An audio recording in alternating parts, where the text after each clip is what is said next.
அனைவருக்கும் பாரதியார் ஜெயந்தி நமஸ்காரங்கள். ஸ்ரேயப்பதியாகிய பகவான் ஸ்ரீமன் நாராயணனுடைய அருளினால் இங்கே பாரதத்தை தொடர்ந்து வியாழக்கிழமை தோறும் படித்து கொண்டு வருகிறோம். ஆதி பருவத்தினுடைய 7வது உபபருவமாகிய சம்பவ பருவத்தை 4வது வகுப்பாக தொடர்ந்து படித்து கொண்டு வருகிறோம். இந்த சம்பவ பருவத்தில் மொத்தம் 3110 ஸ்லோகங்கள் உள்ளன. கடந்த 3 வகுப்புகளில் 1507 ஸ்லோகங்கள் படித்திருக்கிறோம். பாரதத்தை படிப்பதன் மூலம் நம்முடைய இந்த ராஷ்டிரத்தை பற்றிய, நம்முடைய கலாச்சாரத்தை, பண்பாட்டை பற்றி, நம்முடைய முன்னோர்கள் கடைபிடித்த அனுஷ்டித்த தர்மத்தை, அந்த அற வாழ்வினை பற்றி நம்மால் அறிய முடிகிறது. பரதன் ஆண்டு வந்ததனால் இந்த 56 அங்கதேசங்கள் உள்ளடங்கிய இந்த கண்டத்திற்கு பரத கண்டம் என்று பெயர். அதுதான் பாரதம். இது மிக மிக சிறப்பு வாய்ந்த பாரதம். பாரதியாருக்கு இந்த பாரதத்தை வர்ணித்து மாளவில்லை. அவருடைய கவிதைகளில் ஞானத்திலே, பரமோனத்திலே, உயர் மானத்திலே, அன்னதானத்திலே, கானத்திலே அமுதாக நிறைந்த கவிதையிலே உயர் நாடு, தீரத்திலே படை வீரத்திலே, நெஞ்சில் ஈரத்திலே உபகாரத்திலே, சாரத்திலே மிகு சாஸ்திரம் கண்டு தருவதிலே உயர் நாடு, யாகத்திலே தவ வேகத்திலே, தனி யோகத்திலே, பல போகத்திலே, ஆகத்திலே தெய்வ பக்தி கொண்டர்த்தம் அருளினிலே உயர் நாடு. இந்த மாதிரி பாடிண்டே போலாம் அவருடைய கவிதைகளில். அப்படிப்பட்ட இந்த பாரத நாடு, துஷ்யந்தனினுடைய மகன் பரதனுக்கு பின்னால் இந்த நாட்டிற்கு பாரத நாடு என்று பெயர் வந்தது. இந்த 56 அங்கதேசத்தை 4 பக்கமும் கடல் சூழ்ந்த இந்த கண்டத்தை ஆண்டு வந்ததனால் இந்த கண்டத்திற்கு பரத கண்டம் என்ற பெயர் அப்படின்னு பார்த்தோம். விஷ்ணு புராணத்தில் ஒரு ஸ்லோகம் இருக்கு. உத்தரம் யத் சமுத்திரஸ்ய ஹிமாத்ரேச்சைவ தக்ஷிணம் வருஷம் தத் பாரதம் நாம பாரதி யத்ர சந்ததிஹி அப்படின்னு. அதாவது ஹிந்து மகா சமுத்திரத்திற்கு வடக்காகவும் ஹிமாலயத்திற்கு தெற்காகவும் இருக்கும் இந்த ராஷ்டிரத்திற்கு பாரதம் என்று பெயர். இதில் பிறந்து வரும் சந்ததியினருக்கு பாரதீயர்கள் என்று பெயர் அப்படின்னு இந்த ஸ்லோகம், விஷ்ணு புராண ஸ்லோகம் சொல்றது. இது வெறும் நிலப்பரப்பு இல்லை. ஹிமாலயத்திற்கு தெற்கும் இந்து மகா சமுத்திரத்துக்கு வடக்கே இருப்பது இது வெறும் நிலப்பரப்பல்ல, இது ஒரு ராஷ்டிரம். அதாவது நாடுன்னு சொல்றதுக்கும் ராஷ்டிரம்னு சொல்றதுக்கும் வித்தியாசப்படுறது. எப்படி இங்கிலீஷில் கண்ட்ரின்னு சொல்றதுக்கும் நேஷன்னு சொல்றதுக்கும் வித்தியாசப்படுகிறதோ, ஒரு உணர்வுடன் கூடி இருப்பது. இந்த ராஷ்டிரத்தில் இருக்கும் மக்கள் அனைவரும் கலாச்சார ரீதியாக ஒருங்கிணைந்தவர்கள், சகோதர பாவத்துடன் கலாச்சாரத்தின் அடிப்படையில் ஒருங்கிணைப்பவர்கள், இணைந்து இருப்பது ராஷ்டிரம் என்று அழைக்கப்படுகிறது. இந்த ராஷ்டிரம் பாரதம் என்று அழைக்கப்பட்டது. இந்த ராஷ்டிரத்துக்கு இதுக்கு முன்னாடி என்ன பெயர் இருந்தது அப்படின்னாக்க அஜனாப தேசம் என்ற பெயர் இருந்தது. இது ஸ்ரீமத் பாகவதத்தில் சொல்றது. ஆர்ய ஆவர்த்தம் என்ற பெயர் இருந்தது. இது மனுஸ்மிருதியில் சொல்றது. ஆர்ய ஆவர்த்தம்னா ஆரியர்கள்னா நற்குணங்கள் நிறைந்தவர்களினுடைய தேசம். ஆக அப்படி இணைக்கப்பட்டது இந்த ராஷ்டிரம். அடல் பிஹாரி வாஜ்பாய்ஜி அவருடைய கவிதையில் சொல்லுவார், ये भारत किसी भूमि के टुकड़ा नहीं है, ये जीता जागता राष्ट्र पुरुष है. அப்படிப்பட்ட ராஷ்டிரம் இது. பர்ஹஸ்பத்திய சாஸ்திரம் சொல்றது, ஹிமாலயே சமாரப்ய யாவத் இந்து சரோவரம் தம் தேவ நிர்மிதம் தேசம் ஹிந்துஸ்தானம் பிரச்சக்ஷதே.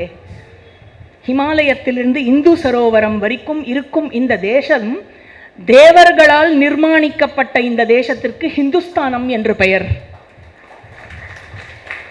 அப்படி தேவர்களால் நிர்மாணிக்கப்பட்ட இந்த ராஷ்டிரம், நம்முடைய இந்த ராஷ்டிரம், இதை பற்றி பாரதியார் கொஞ்சம் நஞ்சம் பாடவில்லை.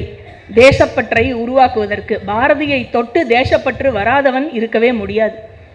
பெற்ற தாயும் பிறந்த பொன்னாடும் நற்றனவானிர் நனி சிறந்தனவே.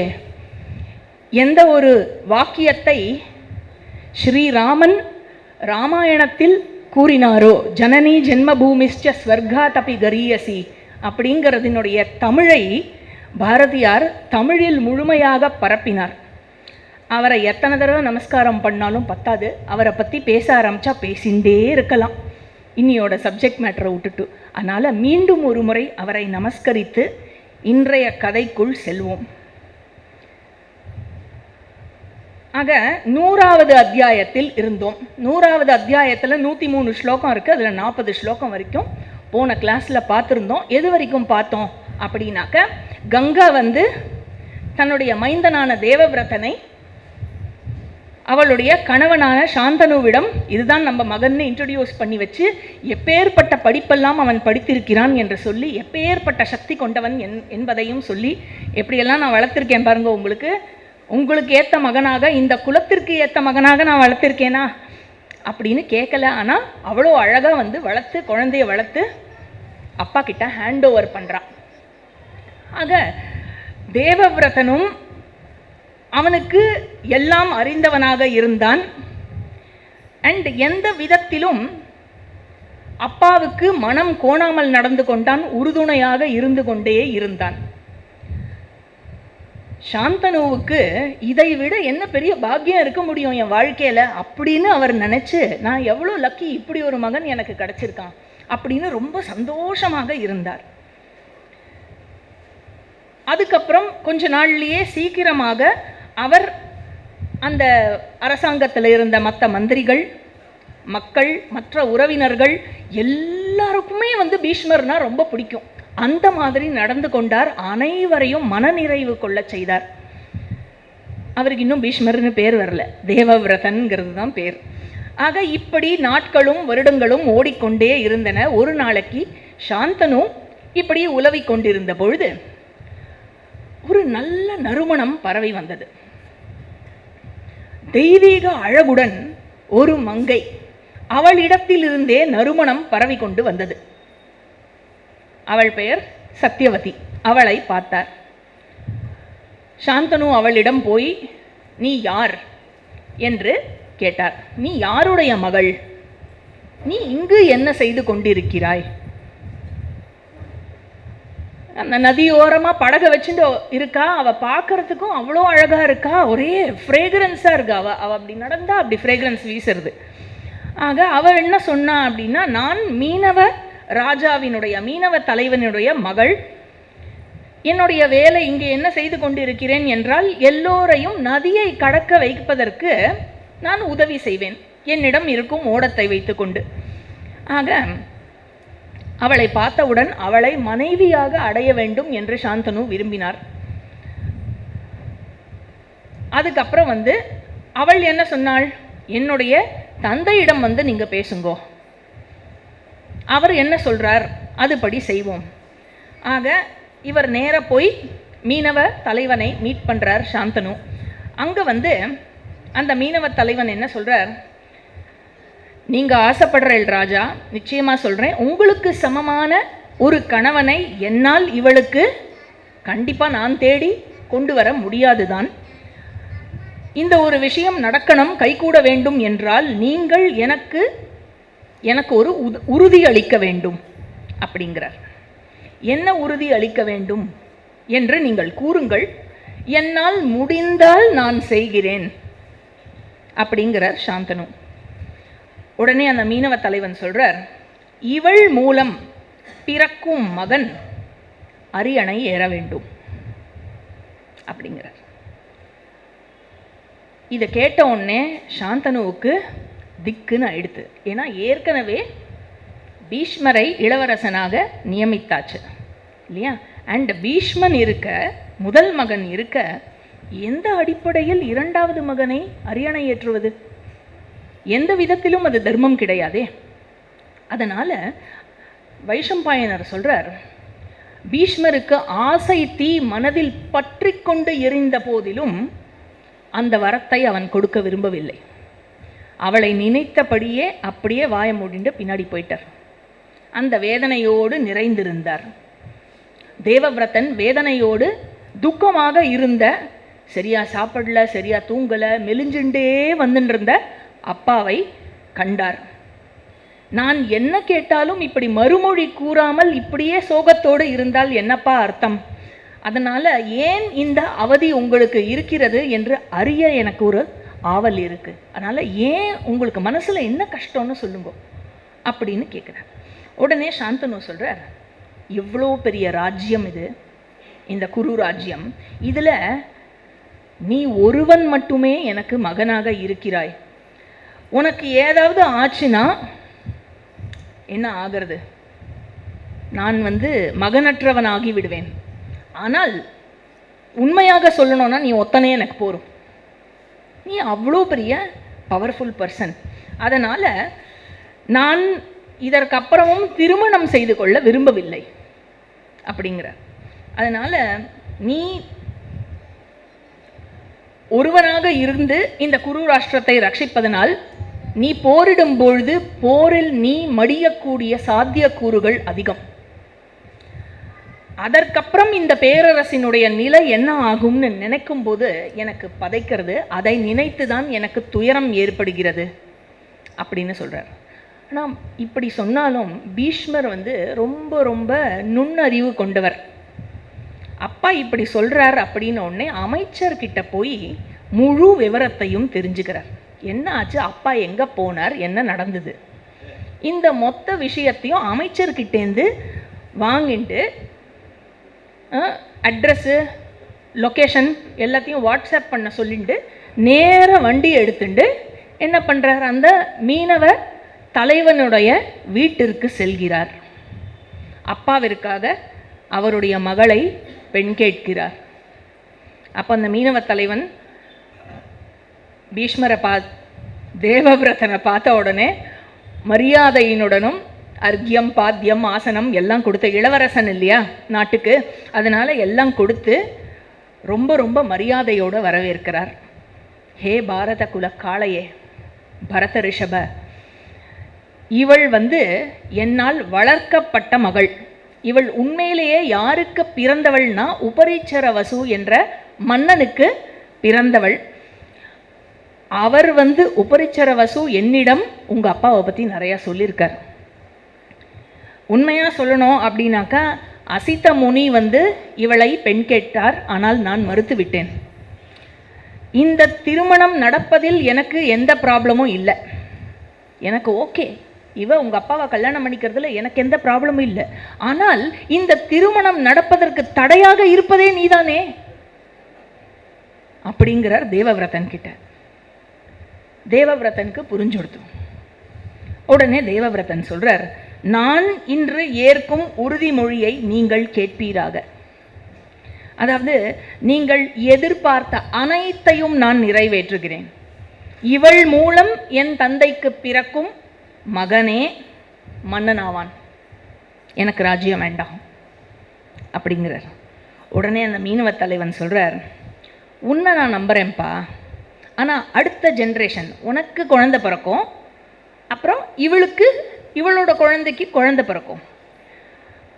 அங்கே அந்த குழந்தைகளில் உனக்கு பிறக்கிற குழந்தை ரொம்ப பலசாலியாக இருந்து ஒன்றை மாதிரியே இவாளுக்கு பிறக்கிற சந்ததியில் அவ்வளவு பலம் இல்லாமல் இருந்து ஒருவேளை அங்கே உன்னுடைய மகனோ பேரனோ திருப்பி அரியணை ஏறிவிட்டு இவர்களினுடைய சந்ததி ஒன்றுமே இல்லாமல் ஆயிடுத்துன்னா எனக்கு அதில் சம்மதம் இல்லையே. ஒன்று நான் நம்புகிறேன், நீ வாக்கு கொடுத்தேன்னா நீ காப்பாற்றுவ, ஒன்று நம்புகிறேன். ஆனால் அதுக்கப்புறம் என்ன ஆகுங்கிறதுல எனக்கு நம்பிக்கை இல்லை. உடனே தேவவிரதன் சொல்கிறார், நான் அரியணையை என்னைக்குமே என்னுடைய உரிமையை துறந்து விட்டேன், எனக்கு அரியணை வேண்டாம் என்று சொல்லிட்டேன். இப்பொழுது பிள்ளைகள் குறித்து நீங்கள் ஒரு விஷயத்தை கேட்டிருக்கேள், அதற்கும் ஒரு தீர்வு சொல்கிறேன் கேளுங்கள். நான் என்னுடைய ஆயுட்காலம் முழுவதும் பிரம்மச்சரியத்தை கடைபிடிப்பேன். அப்படிங்கிறத இவர் இதை சொன்ன உடனே இந்த இந்த உதிர்க்கப்பட்ட இந்த வார்த்தைகள் இந்த மீனவ மன்னன் வந்து கேட்டவுடனே மீனவ மன்னனுக்கு ஒரே சந்தோஷம். அப்போல்லாம் ஸ்டாம்ப் பேப்பரில் எழுதி கையெழுத்து போட வேண்டாம். வார்த்தை சொன்னாலே சொன்ன வார்த்தை தான். Every word was so important. ஆக இந்த மாதிரி ஒரு பெரிய சபதத்தை அவர் எடுத்ததனால், பெரிய விரதத்தை அவர் எடுத்து கொண்டதனால், பெரிய பிரதிஜையை அவர் செய்தனால் எல்லா தேவர்களும் மலர் தூவி ஆசீர்வாதம் பண்ணி பீஷ்மஹா என்று முழங்கினார். பீஷ்ம அப்படின்னாலே பெரிய சபதம், மகத்தான ஒரு விரதத்தை, ஒரு காரியத்தை செய்தவர் என்று அர்த்தம். உடனே எல்லாம் கிளியர்டா. உடனே வந்து பீஷ்மர் என்ன சொல்கிறார், அம்மா வண்டியில் ஏறுங்கோ, நம்ம மாத்துக்கு போகலாம் அப்படிங்கிறார். உடனே அவளை ஏற்றி கொண்டு நேராக அப்பா கிட்ட கூட்டின்னு போகிறார். அப்பா மொத்த விஷயத்தையும் தெரிஞ்சுக்கிறார் அமைச்சர்கள் மூலமாக. அப்பாவுக்கு வந்து என்ன சொல்கிறதுன்னு தெரியல, பேச்சு இல்லாமல் இருக்கார். ஆசீர்வாதம் பண்ணுறார் மகனுக்கு. நீ எத்தனை காலம் வாழ விருப்பம் கொள்கிறாயோ அத்தனை காலம் வரை உனக்கு இறப்பு உன்னை அணுகவே அணுகாது. நிச்சயம் உனக்கு இறப்பு உண்டு தேவவிரதா. ஆனால் அந்த இறப்பு வரும் முன் உன்னிடம் பர்மிஷன் கேட்டுன்னு தான் வரும். அப்படிப்பட்ட ஒரு வரத்தை உனக்கு நான் அளிக்கிறேன் அப்படின்னார் சாந்தனு. சாந்தனுவுக்கும் சத்தியவதிக்கும் திருமணமாகி 2 மகன்கள் பிறந்தார்கள். அந்த இருவரில் மூத்தவன் பேரு சித்ராங்கதா அப்படின்னு பேரு, இளையவன் பேரு விசித்திர வீர்யா அப்படின்னு பேரு. ஸோ சித்ராங்கதன் ரொம்ப பெரிய வீரனாக இருந்தான், பெரிய வில்லாளி. பார்க்கறதுக்கும் 2 பேருமே நன்னா இருப்பா. சித்ராங்கதன் இளவரச பட்டம் எய்தி அதுக்கப்புறம் அப்பாவினுடைய காலம். சாந்தனு ஸ்வர்க்கம் சென்ற பிறகு என்ன ஆச்சு, பீஷ்மர் வந்து சத்தியவதியின் ஆணையின் கீழ் தன்னை அமர்த்தி கொண்டு ராஜாங்கத்தை நடத்தி கொண்டு வந்தால். இவ 2 பேரும் வந்து அப்போதான் தேவர் க்ரோயிங், இன்னும் ரொம்ப பெருசாக ஆகலை. ராஜாவாகவே நின்று ராஜ்யத்தை நடத்துகிற அளவுக்கு சித்ராங்கதன் இன்னும் பெரியவனாக ஆகலை. அப்புறம் கொஞ்சம் காலங்கழித்து பெரியவனாக ஆனால் அவனை அரியணையில் அமர்த்தினார்கள் ராஜாவாக. கந்தர்வராஜன் ஒருத்தன் இருந்தான், ரொம்ப பாப்புலர். சித்ராங்கதன் அப்படிங்கிற கந்தர்வராஜன் இருந்தான். இந்த கந்தர்வராஜனுக்கு என்ன கோபம் வந்தது அப்படின்னாக்க, ஒரு அற்ப மானிட பதர், இவனுக்கும் எனக்கும் ஒரே பேரா அப்படின்னு சொல்லி இந்த பெயரின் காரணமாகவே சாந்தனுவினுடைய மகன் சித்ராங்கதனை போருக்கு அழைத்தான். குருக்ஷேத்திரத்தில் 3 வருடம் கண்டினியூஸாக போர். கந்தர்வராஜன் சித்ராங்கதனுக்கும் சாந்தனு குருநந்தனன் சித்ராங்கதனுக்கும் கண்டினியூஸாக போர் நடந்து 3 இயர்ஸ் வார் ஓட இறுதியில் கந்தர்வராஜன் குருநந்தனை கொன்றுவிட்டு ஸ்வர்க்கம் சென்றான். இப்போ என்ன எடுத்து, குரு ராஷ்டிரத்துக்கு திருப்பி ராஜா இல்லை. அந்த 2வது பையன் விசித்திர வீரியன் குழந்தையாவே இருக்கான். இன்னும் சின்னவனாக இருந்ததுனால பீஷ்மர் என்ன பண்ணார், எல்லா ஈம காரியங்களையும் தம்பி சித்ராங்கதனுக்கு செய்து முடித்தார். இப்போ விசித்திர வீரியன் குழந்தையாக இருக்கான். அதனால் இப்போது அரியணையில் அவனே ஆட்சி புரிய முடியாது, இருந்தாலும் அவன்தான் ராஜா இல்லையா? அதனால் அவனை அரியணையில் ஏற்றிவிட்டு பீஷ்மர் தான் ஃபுல்லாக எல்லா வியவஸ்தாவும் பார்த்துட்டார். அம்மா இருக்கா, சத்தியவதி இருக்கா, அவளுடைய ஆணையின் கீழ் எல்லா விஷயத்தையும் இவரே பார்த்து கொண்டார். இன்க்ளூடிங் ராஜாவாகிய விசித்திர வீரியனுடைய எஜுகேஷன் எல்லாமே. எல்லா சட்டங்களையும் ஞானங்களையும் அறிந்த இந்த பீஷ்மரையே அப்பா மாதிரி இருக்கார். அவர் தான் கைட் பண்ணுறார் விசித்திர வீரியனுக்கு. அப்பா மாதிரி பார்த்து அவரையே நமஸ்கரித்து இவனும் வளர்ந்து வந்தான் விசித்திர வீரியன். சீரியல்லாம் கொஞ்சம் வேறு மாதிரி காமிச்சிருக்கா விசித்திர வீரியனை. I don't agree to it. பீஷ்மரும் என்ன பண்ணார், அவருடைய கடமைகளுக்கு கட்டுப்பட்டு அவர் வந்து அந்த அரியணையை காத்து வந்தார், தம்பியை ராஜாவை காத்து வந்தார். அப்புறம் என்ன ஆகுது, விசித்திர வீரியன் இப்படி சிறுவனாக இருந்த பொழுது பீஷ்மர் வந்து சத்தியவதியின் கீழ்தான் அவளுடைய கட்டளைக்கு இணங்கியே ராஷ்டிரத்தை காத்து கொண்டு நடத்தி கொண்டு வந்தார். விசித்திர வீரியன் வளர வளர வளர என்ன ஆயிடுத்து, கல்யாண வயசு ஆயிடுத்து. உடனே பீஷ்மர் வந்து அப்பாவினுடைய பொசிஷனில் இருந்து அந்த குழந்தைக்கு எல்லாம் பண்ணியிருக்காரு இல்லையா, இவனுக்கு ஒரு நல்ல இடத்துல கல்யாணம் பண்ணி வைக்கணும் அப்படின்னு சொல்லிட்டு, பார்க்குறதுக்கும் நன்னா இருப்பான், அதனால் இவனுக்கு நல்ல இடத்துல கல்யாணம் பண்ணி வைக்கணும்னு சொல்லிட்டு என்ன பண்ணார், அதே சமயத்தில் அப்சரஸ் மாதிரி இருந்த காஷி மன்னனினுடைய 3 மகள்களுக்கும் ஒரே நேரத்தில் சுயம்வரம் நடத்துவதாக அறிவிக்கப்பட்டிருந்தது. உடனே என்ன பண்ணார், அந்த காலத்தில் வந்து சுயம்வரம் வந்து எப்படி நடக்கும், யார் யாரை சூஸ் பண்ணுவா, பிரின்சஸ் நிப்பா, அந்த இளவரசி நிப்பா, எல்லா மன்னர்களும் எல்லா பக்கத்திலிருந்தும் வருவார்கள். இவ வந்து யாரை சூஸ் பண்ணுறாளோ அவளோட கல்யாணம் நடக்கும், மற்றவாள்லாம் கிளம்பி போயிடுவா. சரியா, இது ரிவர்ஸில் நடக்குமோ, மன்னன் நிப்பான், எல்லா லேடிஸும் வருவா, ஒருத்தரை சூஸ் அந்த மாதிரி எங்கேயானு கேட்டிருக்கேளோ கதை, எனக்கு புரியல. யாருக்கு ரைட் அதிகமாக இருக்குது, யாருக்கு ஃப்ரீடம் அதிகமாக இருக்குது, யாருக்கு உயர்ந்த நிலை கொடுக்கப்பட்டிருக்கிறது. அதனால் வந்து இன்றைக்குமே நம்மளுடைய கலாச்சாரத்தில் ஆணும் பெண்ணும் சரிசமம்லாம் கிடையாது. ஏன் கிடையாது, ஏன்னால் பெண்ணுக்கு உயர்ந்த ஸ்தானம் இருந்தது. அதனால் வந்து நம்முடைய எங்கேயான பெண்களுக்கு ஸ்தானம் வந்து சரியாக கொடுக்கப்படவில்லை அப்படின்னு சொன்னாக்கா அது சனாதன தர்மத்தில் இருக்கிற குறைபாடு இல்லை, it is because you subscribe to a different culture. அதனால வந்து அது நீங்கள் செய்த தவறு, அந்த தவறை திருத்திக் கொள்ளுங்கள், சரியாகிவிடும்.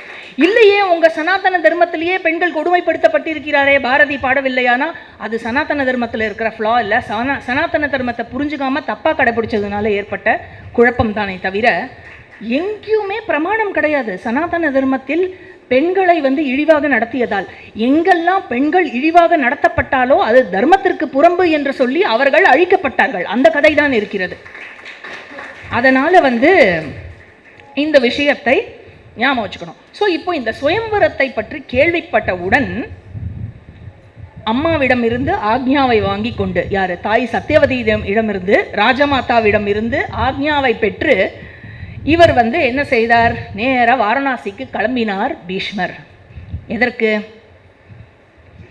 இந்த 3 பேரையும் தம்பி விசித்திர வீரியனுக்கு மனம் முடிப்பதற்காக இவர்களை கூட்டிக் கொண்டு வருவதற்கு. அந்த ஸ்வயம்வர சபாவில் இவர் போய் நிற்கிறார், நேர சிங்கிள் பர்சன், இவருடைய தேர், வேறு யாருமே கிடையாது கூட. இவர் தேரை தனி மனிதனாக தேரை ஓட்டிக்கொண்டு நேர காஷி சென்று அந்த ஸ்வயம்வர சபாவில் போய் நின்ன உடனே அங்கே என்னன்னா, சபா ஃபுல்லாக அனைத்து திக்கிலிருந்தும் அப்சரஸ் மாதிரி 3 கன்னிகைகள் இல்லையா, எல்லா திக்கிலிருந்தும் எல்லா மன்னர்களும் வந்து நின்றார்கள். அவள் வந்து நம்மளுக்கு ஒருவேளை மாலை போடுவாளோ அப்படின்னு ஒரு எதிர்பார்ப்பில் அத்தனை பேரும் வந்து நின்னார்கள். அவர்கள் அனைவரையும் கண்டார். அப்புறம் அந்த அழகுடைய 3 கன்னிகையையும் கண்டார். இவரை கண்ட அந்த 3 கன்னிகையும் என்னாச்சு, இவர் கொஞ்சம் விருத்தனாக இருந்தார். வயசானவரை எப்படி நான் கல்யாணம் பண்ணிக்கிறது, இவரை பார்த்தா பயமாக வேற இருக்கு என்ன, அதனால் அப்படியே கொஞ்சம் பின்வாங்கி விலகி போக இவர்கள் செல்ல ஆரம்பித்தார்கள். அப்போ அந்த கூட்டத்தில் சம்ஸ்காரம் குன்றிய ஒரு அரசன் இருந்தான். அவன் அந்த கூட்டத்திலேருந்து யார் வேணால் என்ன வேணால் பேசலாம்ல, திடீர்னு நேராக நின்று பேசினா தானே யார் பேசுகிறான்னு தெரியும். கூட்டத்தில் பேசினா யார் பேசுகிறானே கண்டுபிடிக்க முடியாது இல்லையா. அங்கேருந்து அவன் குரலை எழுப்பி பேசினான். நான் கேட்டிருக்கேனே இந்த பாரத குல நந்தனனை பற்றி, பீஷ்மனை பற்றி, இவர் பெரிய தர்மாத்மா அப்படின்னு கேள்விப்பட்டிருக்கேன். இந்த தர்மாத்மாவை பற்றி இங்கே முதுமை பருவம் எய்தி நரை கூடிய பிறகும் இவருக்கு பொண்ணு வேண்டும் என்று இங்கே வெட்கம் இல்லாமல் வந்திருக்கிறார். இந்த பாரதர் ஒரு பிரதிஜை செய்தார், அது பொய்யாக போகிறது போல இருக்கு. அதை பொய்யாக்கிவிட்டு ஜனங்களிடத்தில் இவர் எவ்வாறு மூஞ்சியை வைத்துக் கொள்வார், என்னன்னு சொல்லுவார் அவ கிட்ட போய், இவர் பிரம்மச்சாரி என்று பூமியில் வீண் புகழ் பெற்றவர் அப்படின்னு அந்த கூட்டத்துக்கு நடுவில் இவர் அதை பற்றி எல்லாம் கவலைப்படலை. நம்ம எதுக்கு வந்திருக்கோம், ஏன் வந்திருக்கோம்னு நமக்கு தெரியும், பண்ணுறது வந்து தர்மத்துக்கு உட்பட்டதுன்னு தெரியும். அதனால் இவர் எதுவும் பேசலை, நேராக போனார். 3 பேர் கையையும் பிடிச்சார், நேராக கூட்டிகிட்டு வந்தார். அவள் ஒன்றும் இதெல்லாம் பண்ணல, அப்படியே தரன்னு இழுத்துட்டு அதெல்லாம் வரல. அவளும் வந்தா கூடவே. அதனால் கையை பிடிச்சி நேராக கூட்டிகிட்டு போனார். ரொம்ப மென்மையாக நடத்தினார் அவளைன்னு இங்கே வைஷம்பாயனர் சொல்கிறார். தன் மகளை போல், தன் மருமகளை போல் அவ்வளோ மென்மையாக நடந்துட்டார் அவள் 3 பேர்கிட்டையும்னு சொல்கிறார். உடனே கையை பிடிச்சி கூட்டிகிட்டு போய் தேரில் உட்காத்தி வச்சார். தேரில் உட்காத்தி வச்சுட்டு ஒரு ஆழ்ந்த குரலில் அந்த கூட்டத்தில் இருக்கும் அனைத்து மன்னர்களிடமும் பேசினார். 8 வகையான திருமணத்தை பற்றி ஞாபகம் இருக்கா? துஷ்யந்தனோட கதையும் போது பார்த்தோம். 8 வகையான திருமணத்தை பற்றியும் டீட்டெயில்டாக சொல்கிறார். இது எல்லாமே சாஸ்திரத்தில் சொல்லப்பட்டிருக்கிறது. அதில் இப்போ இங்கு செய்யப்படுவது ராட்சச முறை. இது க்ஷத்திரியர்களுக்கு தர்மத்தின் அடிப்படையில் செய்யக்கூடியதே. இவர்களை நான் இப்பொழுது அபகரித்து செல்கிறேன் இல்லையா? நான் பாட்டுக்கு வந்தேன், கூட்டிட்டு தேரில் ஏற்றினேன், நான் போகிறேன். இப்போ நான் இவர்களை அபகரித்து செல்கிறேன். உங்களால் எவ்வளவு சிறப்பாக போராட முடியுமோ போராடி பாருங்களேன் இல்லையா? ஒன்று நீங்கள் என்னை அழியுங்கள், அல்லது என்னால் அழியுங்கள், என்ன நடக்கிறதோ பார்க்கலாம். ஆக நான் இங்கு போருக்கு தயாராக உள்ளேன் அப்படின்னு சொல்லிட்டு இந்த போர் அழைப்பை விடுத்துவிட்டு தேரை செலுத்த ஆரம்பித்தார். இந்த அறைக்கூவலை கேட்ட அத்தனை ராஜாக்களுக்கும் எப்படி இருக்கும்? கோபமாக வரும். கோபமாக வந்தோடனே உடனே அவள்லாம் அப்படி இது மாதிரி பிரைட் குரூம் மாதிரி ட்ரெஸ் பண்ணிட்டு வந்திருப்பா இல்லையா சுயம்பரத்துக்கு. உடனே டக் டக் டக் டக்குன்னு எல்லாத்தையும் கழட்டி போருக்கு போட்டுக்க வேண்டிய ட்ரெஸ் எல்லாம் போட்டுக்க ஆரம்பிச்சாலாம். அந்த சத்தம் மின்னல் விழற மாதிரி இருந்ததான். எல்லாரும் ஒரே டைமில் எல்லா ஆபரணத்தையும் கழட்டி போட்டு அந்த இதெல்லாம் புல்லட் ப்ரூஃப்லாம் ஜாக்கெட்லாம் போட்டுக்கிறது இருக்குல்ல, அதெல்லாம் போட்டுட்டு ரெடியாகுது. ஆக ரெடியாகி என்ன எடுத்து பீஷ்மரை நோக்கி அவர்களினுடைய ஆயுதத்தை எய்தார்கள். ஒரு புறத்திலிருந்து இந்த ராஜாக்கள் இருக்கார்கள்ல, ஒரு புறத்திலிருந்து அற்புதமான ஏகாதிபதிகள் ஒவ்வொருவரும், சாதாரணமானவல்ல ஒவ்வொருத்தரும். அவர்கள் அனைவரும் பல பல நூற்றுக்கணக்கான கணைகளை எய்தினார்கள். இந்த பக்கத்திலிருந்து எத்தனை பேர்? குரு ராஷ்டிரத்தின் ஒரே ஒரு வீரன் பீஷ்மன் இல்லையா? இந்த பீஷ்மர் கணக்கிலடங்கா கணைகளை இவரும் அனுப்பி அத்தனையும் தடுத்தார். எல்லா திசைகளிலிருந்தும் மழை போல் பொழிந்ததாம் அம்புகள், மழையாக பொழிந்தது, ரெயின் ஆஃப் ஆரோஸ். அந்த இடத்துல பீஷ்மர் என்ன பண்ணார்? ஒவ்வொரு ஏகாதிபதியையும் எத்தனை பேர் இருந்தாலோ ஒவ்வொருத்தர் மேலேயும் 3 அம்பு விட்டாராம். அவர் விட்ட அஸ்திரத்தினால ஒவ்வொருத்தர் மேலேயும் 3 அம்பு தொடுத்தார். அந்த 3 அம்புகளும் போய் அவர்களை தைத்தன. உடனே இவன் என்ன பண்ணா? பதிலுக்கு ஒவ்வொருத்தரும் பீஷ்மர் மேல 5 அம்பு விட்டான். இவர் என்ன பண்ணார்? 5 அம்பு விட்டு அந்த 5 அம்பை இவர் நல்லிஃபை பண்ணிட்டு அதுக்கப்புறம் மேல 2 அம்பு விட்டு எல்லாரையும் அடித்தார். இப்படி உக்ரமாக போர் நடந்து கொண்டு வந்தது. எப்படி இருந்ததுன்னா இந்த போர் பார்க்கறதுக்கு ஒரே அம்பு மழையா பொழிஞ்சு ஏதோ தேவாசுர யுத்தம் நடப்பது போல் இருந்ததாம்.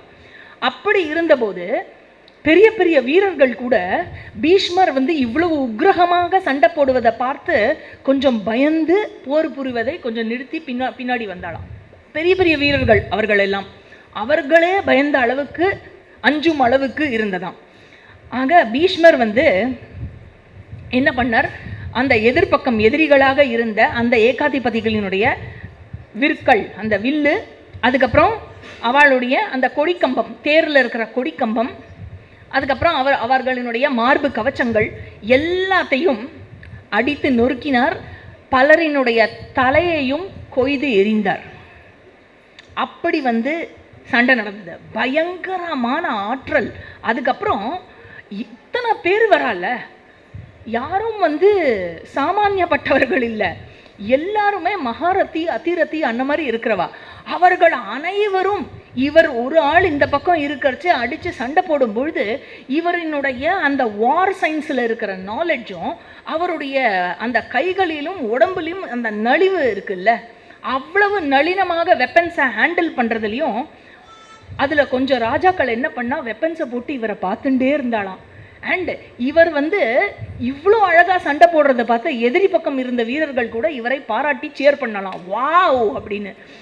ஆக அனைத்து ஏகாதிபதிகளையும் வீழ்த்தினார். அத்தனை பேரையும் வீழ்த்தி விட்டு என்ன பண்ணுறார், தேரை தலைநகருக்கு நோக்கி செலுத்தினார்.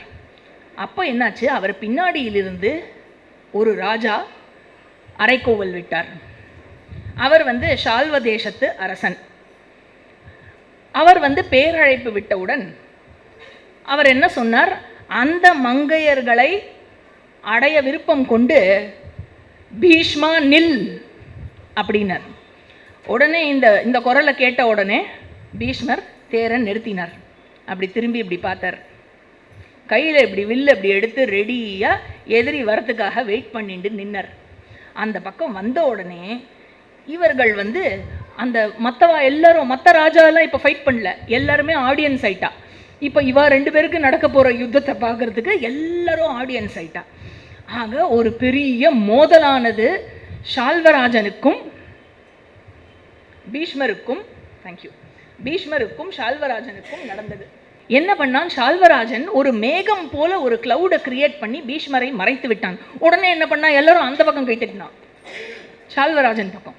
உடனே பீஷ்மர் வந்து அவருக்கு இன்னும் கொஞ்சம் கோபம் ஜாஸ்தியாகி என்ன பண்ணார், நேர ஷால்வன் இருக்கும் இடத்திற்கே தேரை செலுத்தினாள்.